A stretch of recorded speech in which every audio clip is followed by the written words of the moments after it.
whenever we are talking about the non-concurrent force is we are referring to the force that is not meeting at a point, or not going out from a single point or meeting at a point.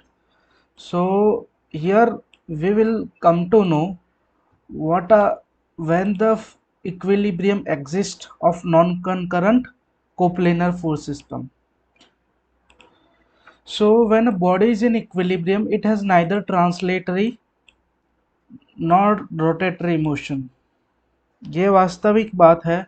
जब body equilibrium में होती है तो neither translatory और nor rotatory motion, ये दोनों उनका नहीं होता, ये दोनों मोशन, क्योंकि एक्चुअली में वो पहले से इक्विलिब्रियम में है ही, तो कोई मोशन वो बताएगा ही नहीं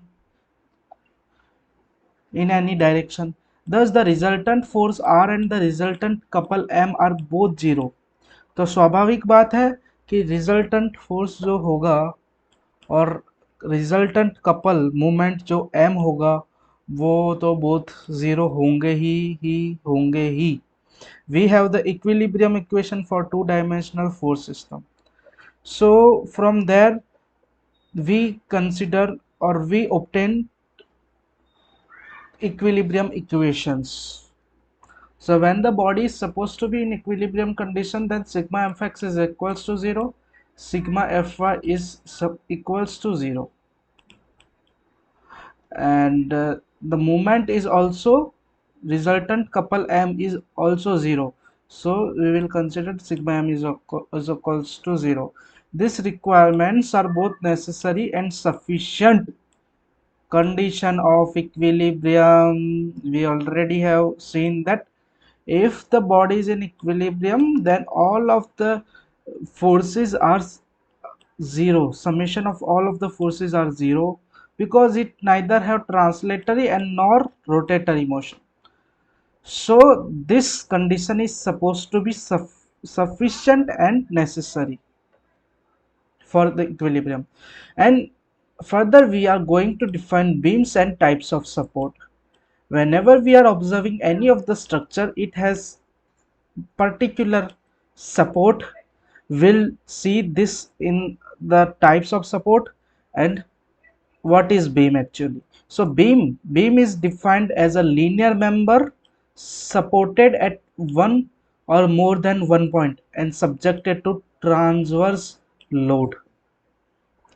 So many of us we are not aware of what is beam and column. So actually whenever the building is uh, being constructed, so it is constructed from the ground and from by making the pillars. So the pillars are being constructed on these columns. So actually the structure which are constructed in this manner and they are supporting these types of beams. This is what we called as column, and this is what we called as beam. We are also able to observe these types of beams uh, in our uh, 4 BHK 5 BHK bungalows. So beam is supported at one or more point. As you can observe in this diagram, it is supported here and here at 2 points. So it is supported at more than one point and subjected to transverse load.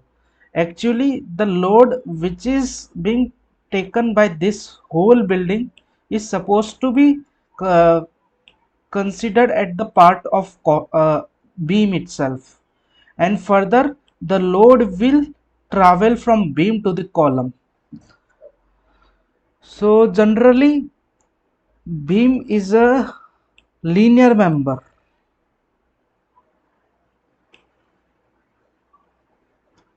which is actually supported at one or more point. So let us, I hope you have considered this topic very well. Mainly there are three types of supports. Here we can see first is the roller support, second is hinged or pinned support, Third is fixed or clamped support. So generally roller support, there is only one reaction that is acting straightforward, perpendicular to this axis AB, and here at the hinged or pinned support, at which there are two forces acting, that is one RB and another HB, which is HB is along with the AB, along with the axis, and RB is making slightly angle, and the third support is called as fixed or clamped support. These types of support we can usually observe in the doors of our house or any of the structure, generally like buses and etc. So let us see further. In this further we are classifying beams. So we come to know beam are supporting the structure at more than one points, that is two or three, four or five, that is up to nth number. So the beams which are simply supporting the structure in the in this as per mentioned in the diagram. So these types of beams are classified as simply supported beams. So it, because I am telling this is because whenever if you will consider this types of bridge, let us suppose this is the three-dimensional I am drawing. So this is the column I am drawing, uh, and generally they have beams like this.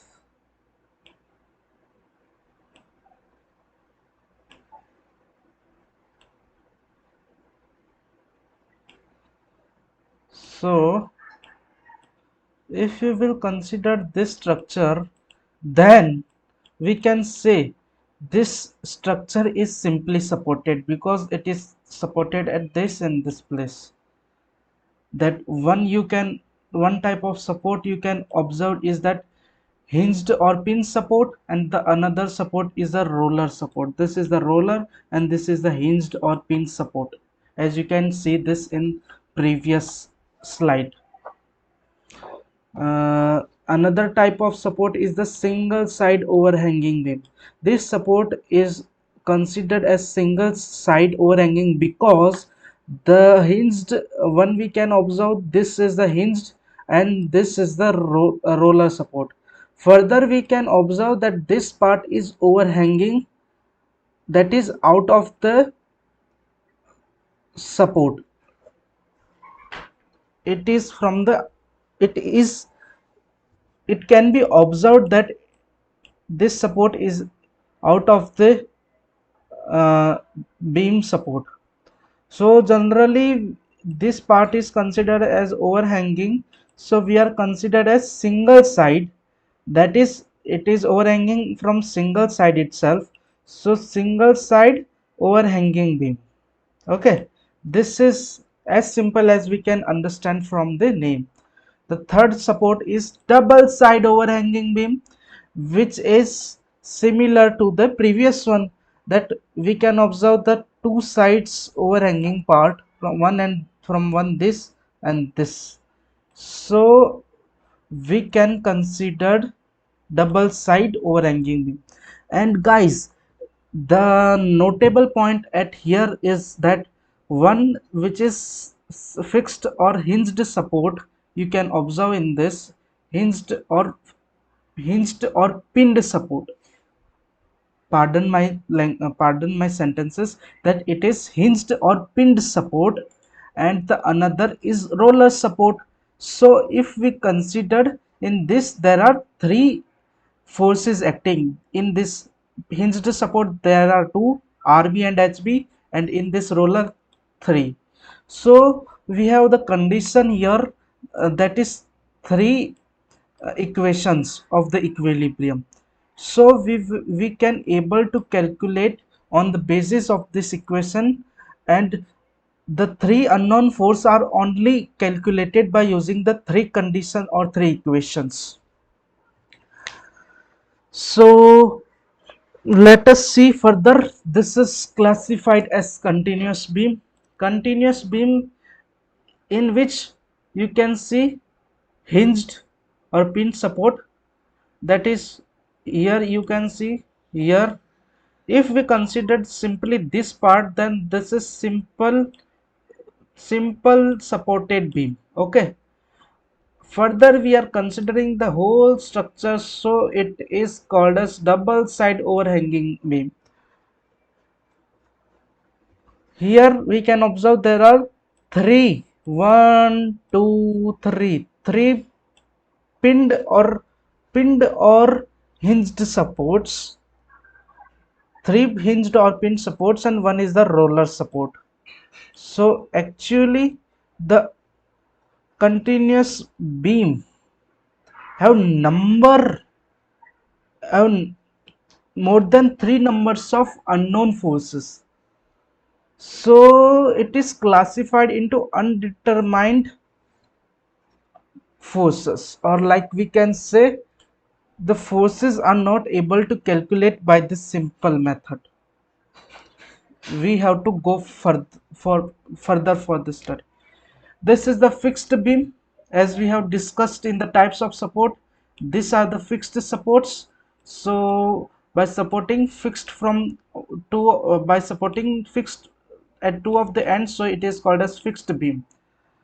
This is what we called as cantilever. If the beam is supported, or it is fixed with one support itself, then this type of beam is what we called as cantilever beam. So this is what we have completed, the types of beam up to here, types of beams. So further we are classifying the types of load on the beams. So mainly beams we have seen, types of supports we have seen, and further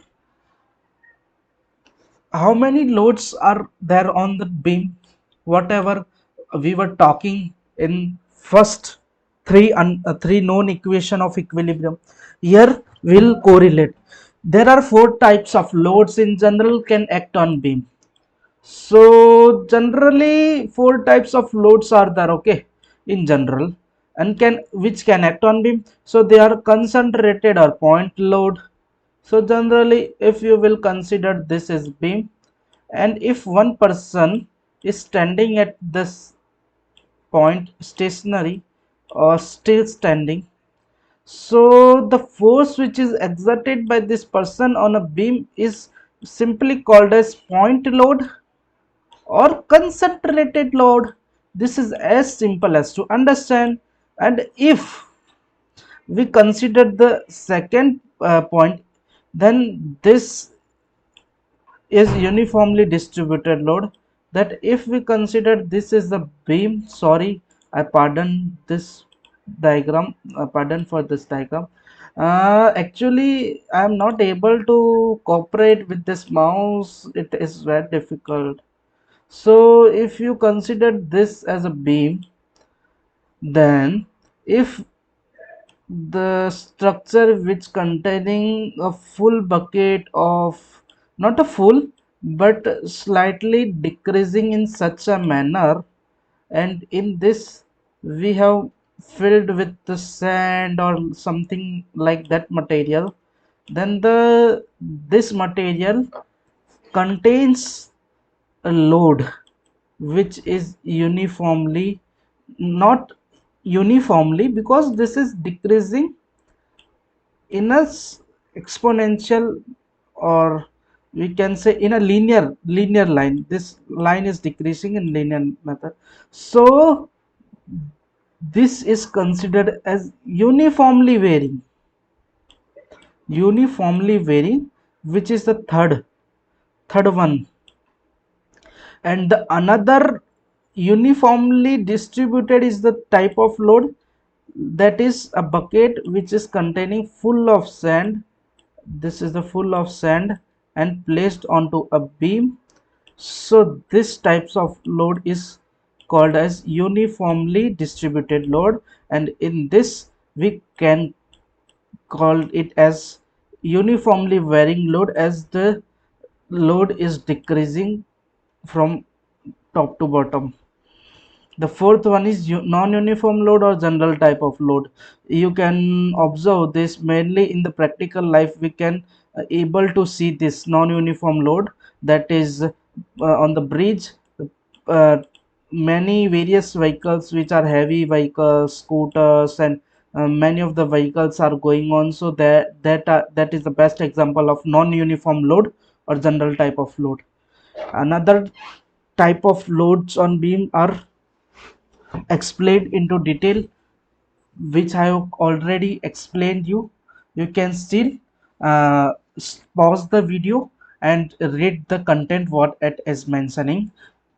This slide is the same what I explained previously. Column or pillar load over the beam. Let us refer it quickly. This is the load which is acting over a very small length or small area of the beam. It is generally denoted by P or W. You should note the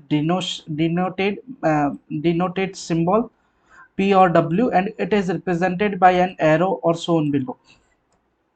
Column or pillar load over the beam. Load due to the wall on the beam, where wall length is perpendicular to axis of the beam. These are the example, that is column or pillar load over the beam. Load due to the wall on the beam, and where wall length is perpendicular to the axis. Uniformly distributed load, what I have explained you, that this is the load acting for considerable length of the beam with same intensity of W kilonewton per meter throughout its spread.